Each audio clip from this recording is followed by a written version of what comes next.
Hi, I'm Wendy from Shiny Happy World, and in this video I'm showing you how to assemble the giant anteater pattern. Here's how to do it.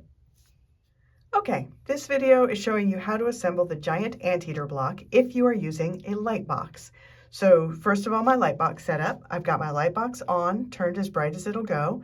I have a tempered glass cutting board here. This is optional. I just have it because my recording area is some distance from my ironing board, and this makes it easier for me to carry it. And since it's tempered glass, I can carry it on this and then fuse it right on that, and I don't have to shift things around.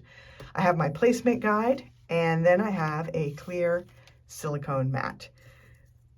Then I've got all of my pieces cut out and prepared. So what that means is I printed them. You can also trace them onto the paper side of paper-backed fusible adhesive. I use Heat and Bond Light.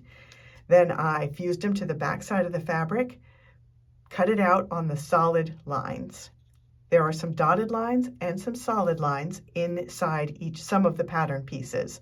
The dotted lines are placement guides. You can ignore them. Those are only there for people who are not using a light box.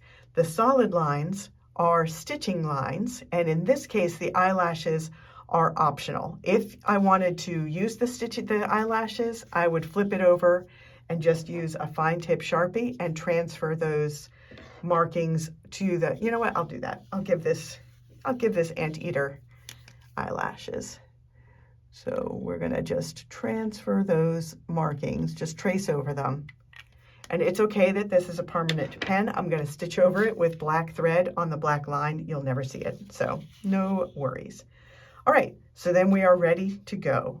So we're gonna start out with piece number 1, because the numbers tell you what piece is what, but they also tell you in what order you're going to lay them down. So 1 is that long anteater tongue. And it's very floppy. We're just gonna position it right where it goes. All right, number 2 is the anteater's body. So this one is in fun gemstone colors.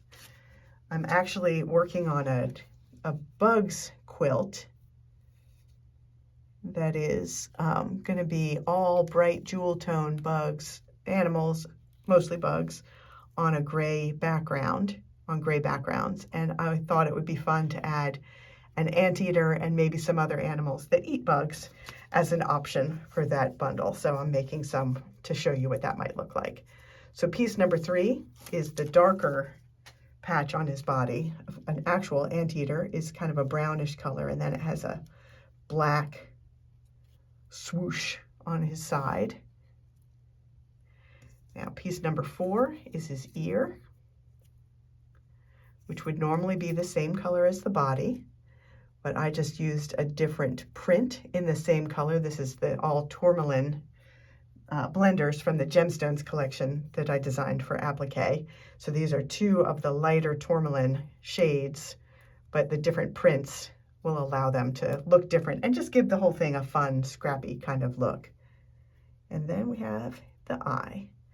There we go. So I'm going to carefully lift this up, carry it over to my ironing board, and fuse all the pieces together. I will let it cool, and then I will peel it off this silicone sheet, and I will stick it down to the final block, his quilted block, do all that fusing, bring it over to my sewing machine and do all the outline stitching, and then I will bring it over here back and show you the finished anteater block, as well as 2 others that I made in different colors. Okay, this is the giant anteater that I made in the most realistic colors. And one thing that I wanted to point out, usually I do all of my outline stitching in black. I really like that kind of cartoony look of black thread around each of the pieces.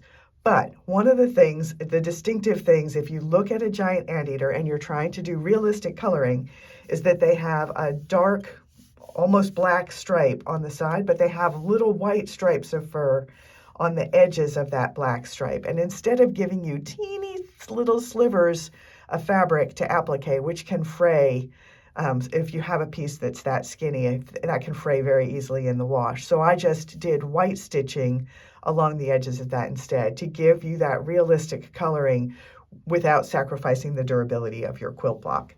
So I also did this anteater in a couple of completely not realistic colors. So this is a version that I made. I'm working on a bugs quilt that is going to have bright gemstone colored bugs, all on gray backgrounds, and I wanted to also add the anteater as an option in that bundle, so that you can just also add an anteater to your bugs quilt. Of course, I still need to do an ant pattern, but I'll get there. So this one I did in colors from the gemstone blenders, and I did one more.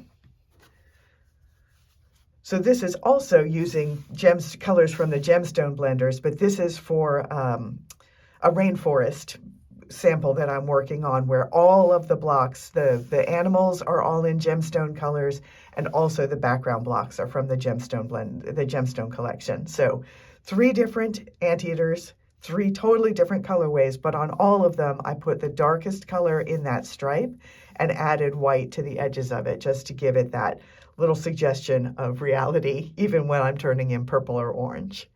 I'm Wendy from Shiny Happy World. This is the Anteater pattern. You can get it at my website, and I will see you next time.